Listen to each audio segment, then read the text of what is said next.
Okay, we're good. My mic is good. Yeah. Okay, All awesome. right. So this is Mayana here with Darnell.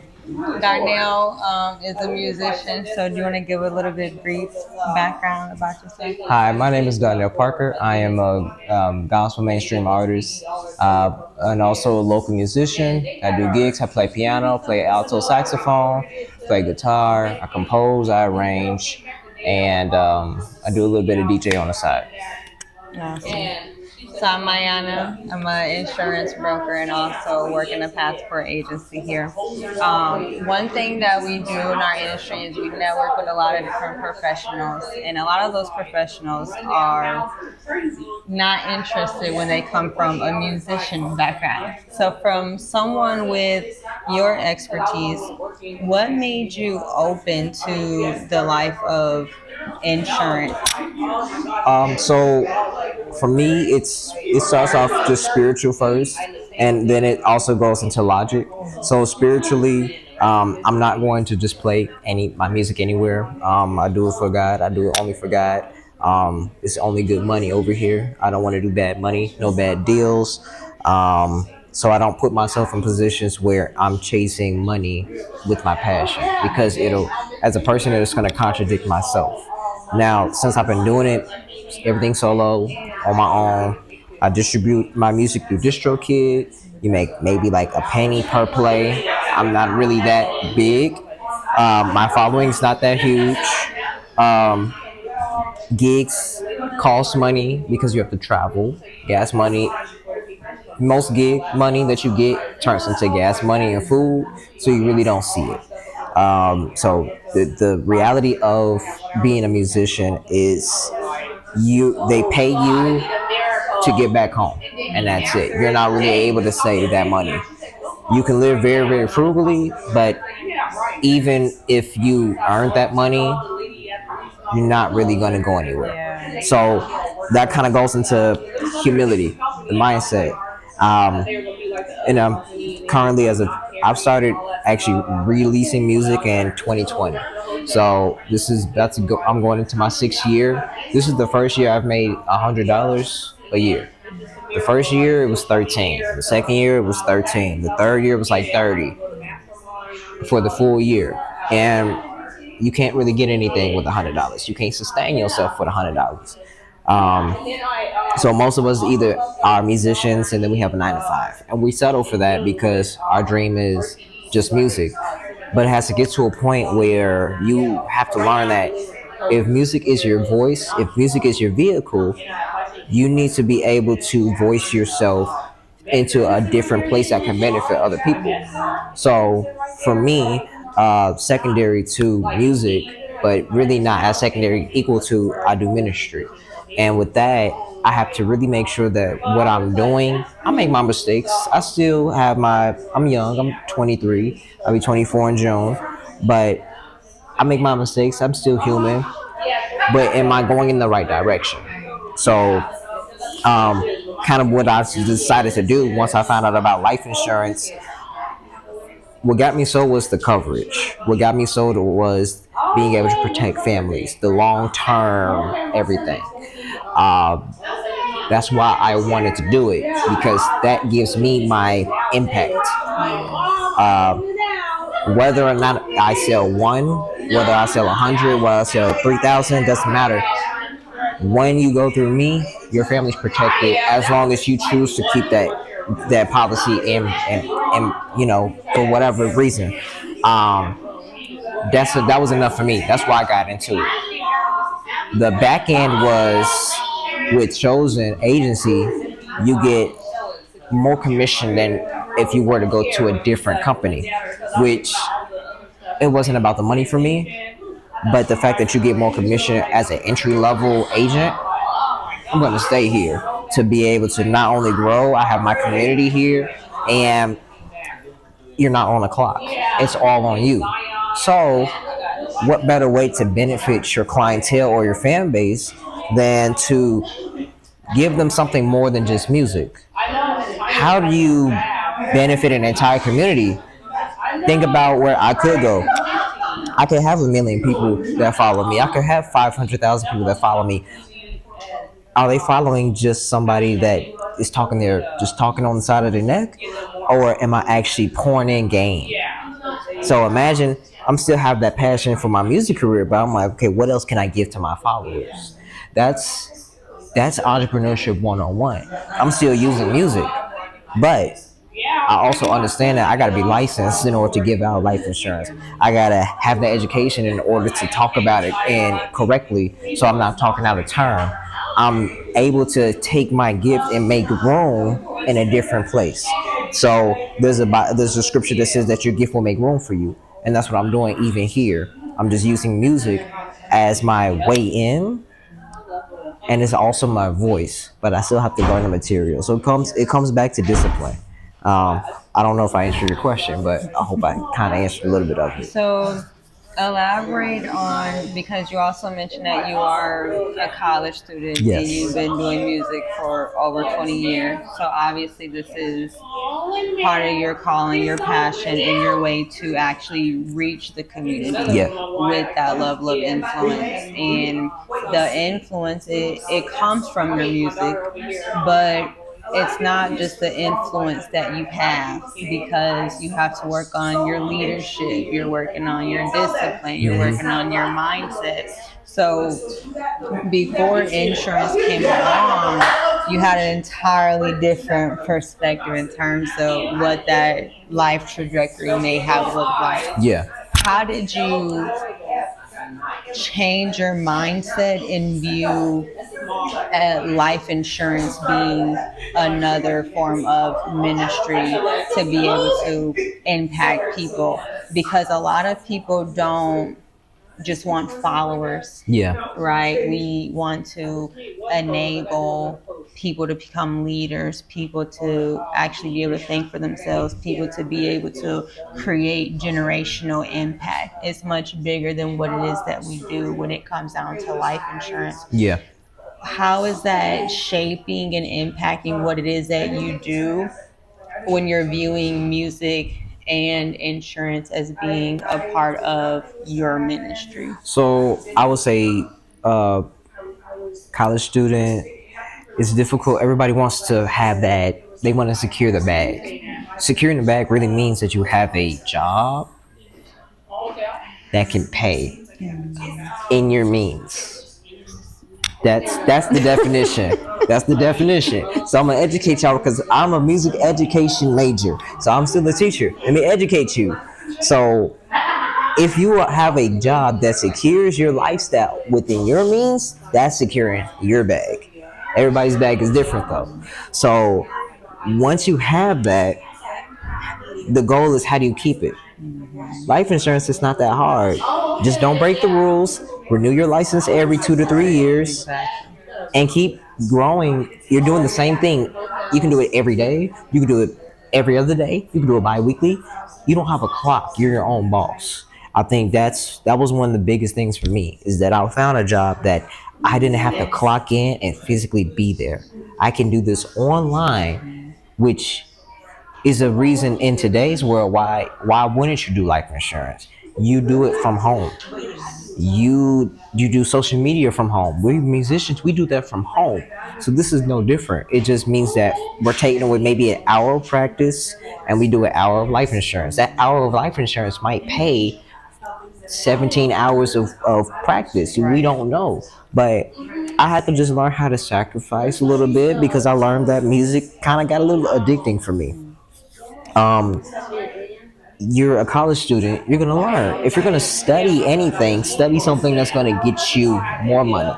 Right. You get a degree, but in today's world, that degree may not pay out right away. So you need to have two sources of income, maybe three, just to survive in America. Another thing for me is that, you know, most of my college life, I didn't date. I had two relationships. I'm in my last one now. My this is it. But the first relationship was a wake up call because I was doing a lot. I wasn't making no money, and that fell out. What happens when your assets are threatened? What happens when if you haven't done anything in your life? How quick one relationship can cut off a lot of access to job opportunities, your ability to just to survive.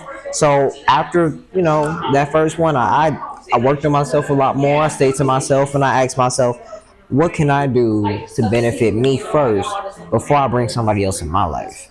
Because for me, family is the next move. Okay, how do you raise kids up? What do I need to have prepared? How bad is the economy going to be in the next 10 years, in the next 15 years, times how many kids you got? So the provision, you have to have that way before you say, okay, now I want to have this. If you're not preparing now, you're not ready for it. So I had to tell myself, okay, if I just stuck to my dream, I would be satisfied in my inner child, but miserable in my adulthood. So let's talk about that Oh because man. as a musician, right, it can be you constantly on the road, you need room and board, Yeah. you got a lot going on. Yeah. So how are you getting to a space where you're like, look, it might be a toss up to where I may be traveling on the road and have this show, but yes, I'm only paid to go home.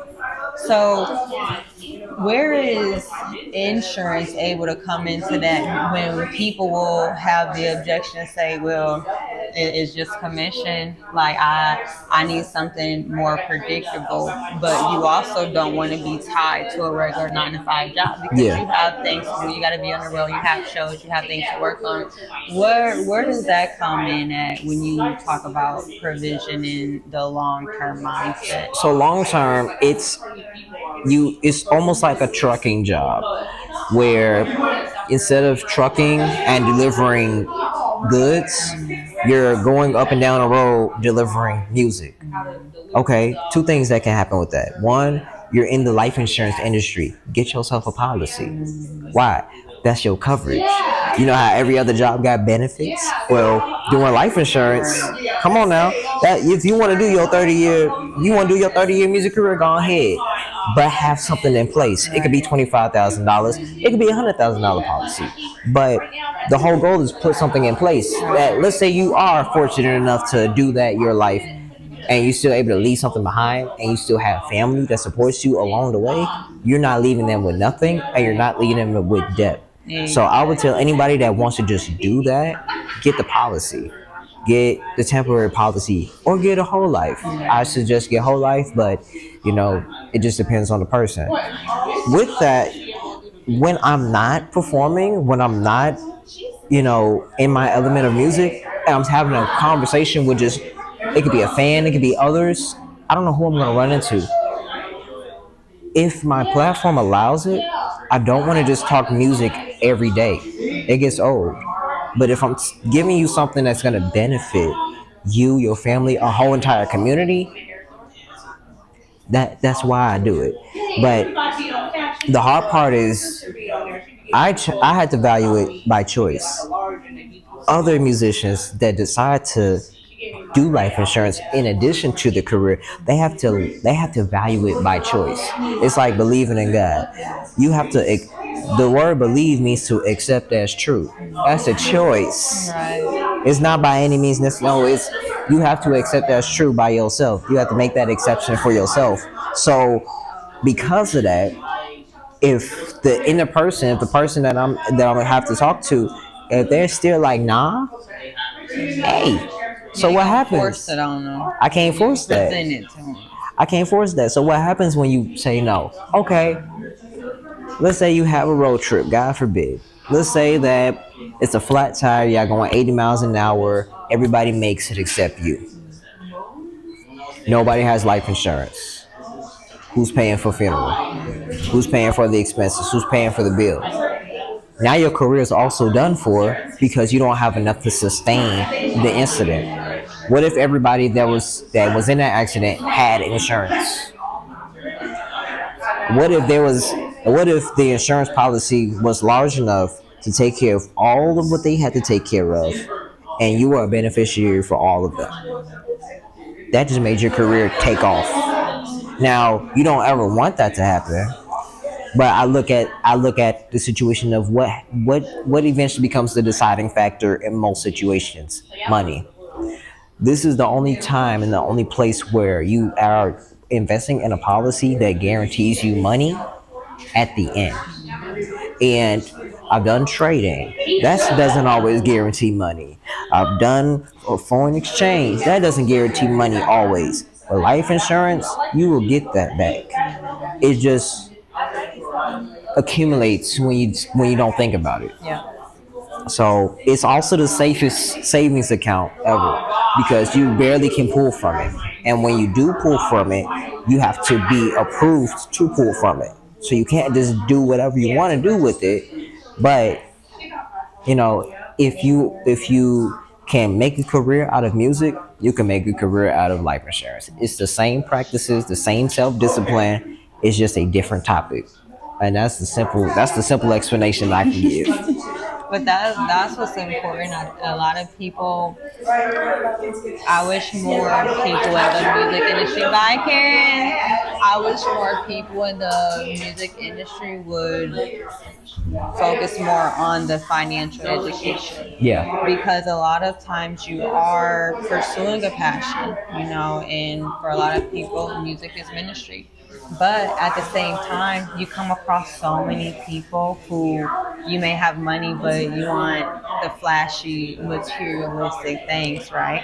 But if you take out a cash value insurance policy or an annuity, or when you're even networking with other people that are in your space of influence, you are in a position where you can really teach them how to be a steward of their finances. You can teach them how to actually build generational wealth. A lot of people are just riches and money, and it's not really even a lot of money after you have to pay everybody out. So that insurance component really comes into play. Is like, what else after music? Even when it comes down to the financial protection, you see so many musicians and even actors when they pass away and they have all of these legalities that they lose Yeah. money in. But if they had their funds in insurance and annuities, and then you can even put that in a trust, you just preserve your entire Estate. generation. Like, that's generational wealth, and making sure that you truly did have that protection when it comes down to caring for those that you're looking at taking care of. So when you want to have that wife and children, and you're looking at building those things, and the income as a musician may not always be stable, you still have something that is guaranteed contractually to pay out to you, no And matter what. and that's it goes back down to priorities. There's some musicians. Let's just take it away from music. There are materialistic people in the world. There are people that want power, control, or attraction. Those are the three biggest things. It's either going to be money, attraction, or power slash control. Okay, let me satisfy the control freaks real quick. You control how much money you give when you're gone. You can decide how much do I want to give and who does it go to. And it's guaranteed. Okay, how do we satisfy the money people? You can move your money and give it to whomever, or you can give it all to your trust, your estate. Guaranteed, tax free. There's no taxes from the payout of an insurance policy. And that means that you don't owe the government anything. That also means that if it were to accumulate over time or to be recycled into a new generation of insurance policies, and goes back to the same trust, you're developing old money tax free. And that's the key right there. What you said is because what a lot of people may not consider Yeah. is that if you do have your insurance policies, take it for example, if you and three more of your family members were in a trust, Yeah. and all of you had a $300,000 death benefit, what is one thing that we know is guaranteed? Death and taxes. Yeah. So if when you all pass away, if all of you are in that trust, that 300,000 per death is going into that trust. Yeah. When you have children, you take out insurance policies on your children as well. Add them into that trust because all of that death benefit at that point in time, and that's not even talking about cash value, but all of that goes into the trust. Yeah. When you're looking at, okay, you don't want to squander the wealth. Like my legacy, I need my legacy like the Carnegie. Their legacy been going on for 100+ years strong. You got livers, you got your hands in all kind of different things. Yeah. Just educating the people and stewarding that generational wealth. But how do you keep that wealth and not lose it? You put systems into place and you continue to teach generation after generation to keep doing that same thing. And what happens is then you have a system to say, okay, if you take this out, you can only take this out for education. Have a repayment plan to pay that back so that way we continue to replenish the wealth and continue to do that for everyone that wants to go to college. If you have a business, you need to have these certain things in place to properly structure this business before you can take money out of this trust. Then when you sit here and you turn a profit, maybe you put a percentage back into that trust over time. Yep. So you're continuing, each generation has these insurance policies, you're teaching them financial literacy, everything is going inside of this trust.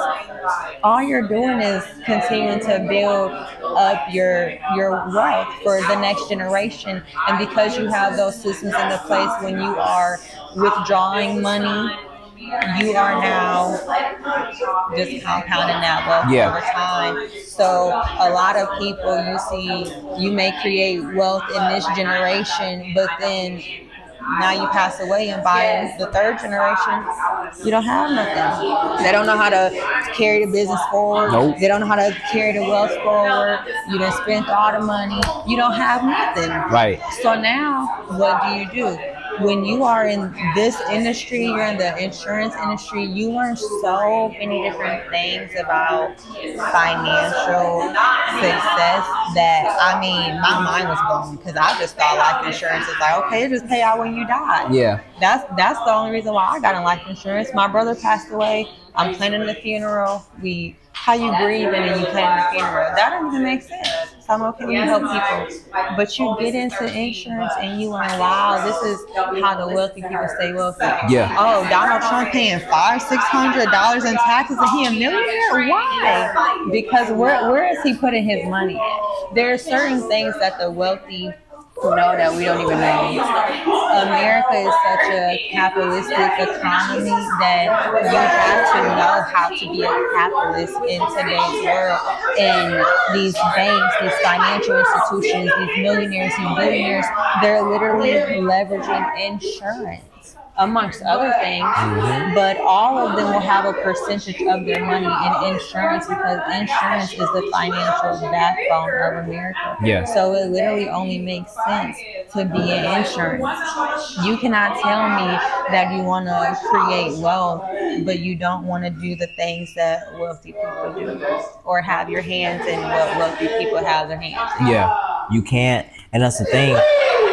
Every single, you just hit it on the nail. Every bank has gurus of insurance policies. That's how they're making their money. Exactly. And then that's why the insurance policies, one, are not taxed. Why? Because banks use insurances. If they taxed insurance policies, we would have no banks. We would have no way to manage money, no way to control money. And the thing is, how are banks also making money? That interest rate. That's why the interest rates are only 1% or less and you than 1%. Want to know what? You put your money into a bank and you may get 0.01% interest. You can put your money into an IUL and you can earn 5% interest, 8% interest, even 12% interest. Yeah. And I saw policy. These aren't illustrations. These are real people with policies doing annual deals who earn 11%. 11, 12%. Yeah. And you come across so many people who say, oh, insurance is a scam. Why would I borrow from my life No. insurance policy? Check this out. If you borrow from that life insurance policy and you pay a 4 or 5% of interest on the loan that you take out, but you're earning 8% interest, Yeah. you still are profiting 3% interest. And the key with that cash value life insurance policy It is that you're compounds. earning that compound interest, but it's the interest is accruing as if that money was never even taken out in that loan. So it's how can I do business and also save in a smarter fashion, but also become my own bank at the Yeah. same time. Because you don't see when you go to people and you're looking at getting funding, yes, you may use other people's money, but you also have that position of power. When people want power, it's like, look, I already got $1 million set aside right now. Yeah. But why do you want to give me your $1 million? Right. Because you know that when I give you this $1 million, you got at least 7 times the return of investment in your money that you profited just off of my money sitting in your bank. Correct. So you're gonna want to give that to me, Right. Because not only do you get the interest, I also gotta pay you back some money, and you also make more money. Mhm. So they're gonna want to give you that money. They're not just gonna say, "Oh yeah, you got $1 million. Go." I don't want to take your money. No, come on and give us that money, because they think about what can I use your money for. Exactly. So you have to learn how to think like the banks. And a lot of the people don't know how to think like that. But the reason that we typically don't know how to think like wealthy people think is because we've never had people actually teach us. And you don't know what you don't know. They're not teaching us in schools. You have to get around other people, other environments, and put yourself in a position to genuinely even learn. Yes. Because some of these things, even in insurance, we may think, oh, it makes perfect sense. And you come across somebody else and they go like, what? don't even know. But that's the beauty of having something like this.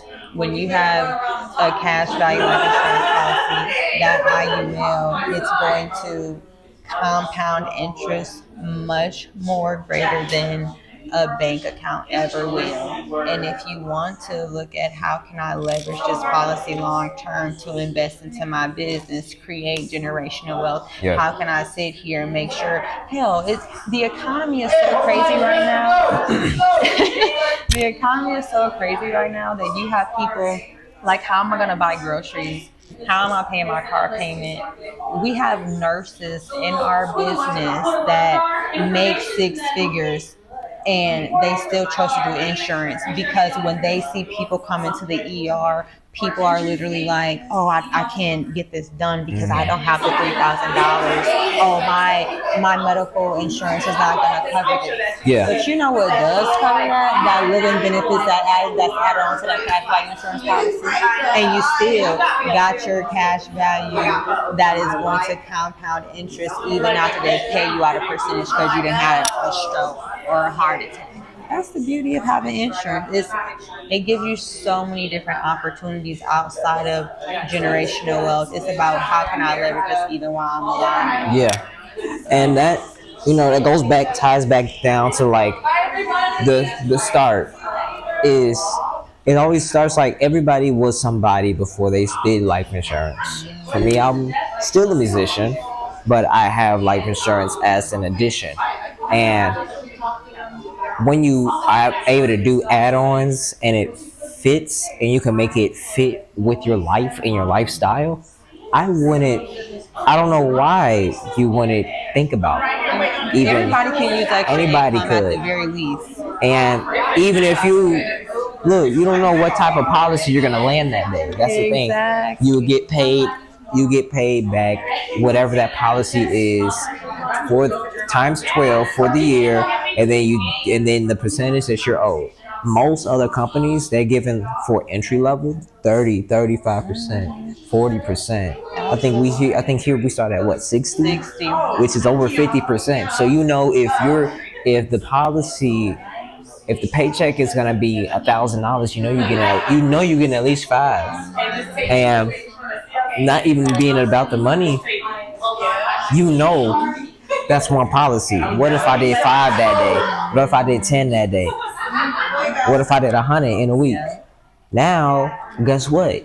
You're probably making more money than you ever made in And any you're other in nine to control of fives. how much you choose to work or not work. So you can wake up this morning and say, I need to make this quick $500 right quick. Yeah. Go protect the family. And then look out for yourself. By the time you done landed one policy, go ahead and get you a nice little cheap, something that you can pay off, a cheap little policy. Make sure you got some coverage And after. even then, Yeah. before you step out into the field to sell life insurance, make sure you cover first. Don't Yeah. even try to sell a policy that you have not even taken time to get educated on, and then also make sure that you are protected. That's the main thing, is that you have to understand what it is that you do, what you have to offer, understand the value to even be able to communicate that value. I mean, I have people who they've gotten policies from me, and they took out policies from agents at other companies, and because the agent didn't take the time to educate themselves about other options, Yeah. they just pigeonholed a client into a one size fit all policy. Yep. And we know there's no one size There's fit all no one policy. size fit all. Right. So It was- then you get these clients that's Man. like, wow, had I known X, Y, Z, I would have I never would have taken been out that policy. right. You know, so it's so important to do your due diligence as a licensed financial professional. Yep. To educate yourself, because this is people's livelihoods it is that you're impacting and influencing. And I it's- mean, I have clients that say now they don't even want policies for them. They keep on taking out more and more policies for their kids. Mhm. They're trying to build that generational wealth on their kids, because as a child you have so much more advantage to sit here and build that generational wealth. So it's like, how can we keep on educating them? And I mean, they just take the information that I've educated them on and ran with it. These are clients that when I talk to them, I might have talked to them for a year straight. Yeah. Ain't take out that policy. And now you get in 6, 7, 8, 9, 10 policies. You're like, girl, we family now, you know? Because you're like, I'm so grateful for the value. Yeah. The timing may not have been there right then, but because I've truly understood the value, and then I did more homework, and I'm still educating myself. Not only am I educating myself, I'm taking the responsibility to probably protect everybody in my family. Yes. I'm referring them to you, and now I'm referring my friends to you. Now I'm looking at, okay, how can I put all these policies into a revocable trust? How can I really build that generational wealth? And this just comes from genuinely having a passion for what it is that you do and properly educating yourself, so then you can transmute that education to other people to change the financial trajectory of their next generation. And I think that's the importance of that leadership. And I mean, now I really hope that we got this. I really hope we got this footage. But I would say, just in closing, you know, like that was stated earlier, tomorrow's not promised. Like we from Chicago. What state you from? Michigan, but I'm. Oh, you up the street? You up the street? So, the thing is, like, I remember I got home. I drove from Oklahoma to Chicago for Mother's Day to go see my mom, and I remember, like, a couple of days after that, there was a UIC student lost her life, car accident, track star. I'm like, wow. You know, I saw that. I was like, yeah. it was like 2004, 2020, 2026. It was like not even, I think she just turned 21. I'm like, that's crazy.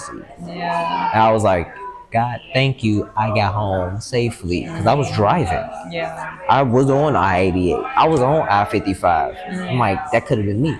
Yeah. So I took it not with a grain of salt. But then in the back of my head, I'm like, I'm so glad I got life insurance, Yeah. because all like last year I've seen students, they don't make it for graduation. Yeah. GoFundMe's I put out there, And it's always a GoFundMe. it's always a GoFundMe. These kids ain't got no coverage, and it's our people, and that's another main reason why I'm like, yeah, let me go ahead and, one, get me a policy, to educate people about it, and make sure that those that are having kids that they set they kids up with the No, policy. now that's powerful because when I started insurance, it was my brother passed, and he passed from a car accident. Wow. And then I actually was coming from Target. I was about to wash my hair for Mastermind. Mastermind was the next day. My flight was the next day. And I got into a car accident. I almost died. Wow. But I had insurance. And when I tell you that I've never felt so much more peace in my life to say that this was my time to go, I knew that my family was taken care of. And I think that it was even that smallest thing, it was so profound to me because it's like, man, you have no idea what is going through your mind when you go through something. You think, oh, I'll probably be thinking about this or I would do this. You have no idea. When I was in my car accident, it was like, God, if this is my time to go, like, my family's straight. Like, I did my part. They don't have to worry about nothing. You can pay off your debt. You can start that business. Yeah. You can take care of the kids. My niece will be taken care of. That was the promise to my brother I made. Like, let me build this to make sure that as she grows up, she's going to be taken care of. Oh, baby, that's college done for right there. You know? So it was like the immense amount of peace that you have just from having that protection, whether you're here or gone. Yeah. That's priceless and it's powerful. That's the thing. It's like we either try to provide for ourselves or others. And what happens when that main provider can't do it? What we got in place, and that's the thing that I'm grateful that it's been around for over 100 years. We just now tapping into it. Exactly. What's gonna happen when more people that's like us tap into this? We're gonna turn this 1,000 times greater than what it is. So, you know, it's always just a day at a time. Tomorrow's not promised, and everybody has their why, and that's all I got to say. Thank you for sharing. Thank you. Yeah, I appreciate it. I hope we got it. I hope so too. Yes, it did. It did. Yeah.